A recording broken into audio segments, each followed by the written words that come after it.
Welcome back to the Python 2026 tutorial series. Today, we are going to learn how to make your programs interactive. Up until now, we might have just been running code that calculates something and sits there.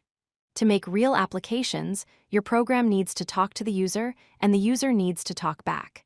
That is where input and output come in. Let's first understand the concept. In programming, I/O stands for input and output. Input is data flowing into your program, usually from a user typing on a keyboard. The program processes that data using Python code. Finally, output is the result the program sends back out to the screen so the user can see it. It is a continuous cycle. We start with output because it is the easiest way to see what your code is doing. We use the print function. You simply type the word print, open parentheses, and put your text inside quotes. This tells Python to display that text on the console. By default, it moves to a new line after printing, so your next message appears below it. You are not limited to printing just one thing. You can pass multiple items to the print function by separating them with commas. Python will automatically put a space between them.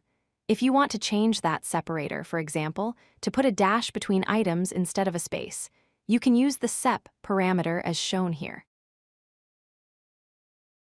In modern Python, the best way to mix text and variables is using f-strings. This stands for formatted strings. You simply put the letter F before your opening quote. Then, you can put your variable names directly inside the string using curly braces. It is clean, readable, and highly recommended for beginners. Now let's get data from the user. We use the input function. When Python sees this, it pauses the entire program and waits. The text inside the parentheses is the prompt. It tells the user what to type. Once the user types their answer and hits enter, that text is stored in your variable. Here is the most common mistake beginners make. The input function always returns a string. It does not matter if the user types a number like 25. Python treats it as the text characters 2 and 5. If you try to do math with this directly, you will get an error. You cannot add a number to a text string. To fix this, we need to convert the type.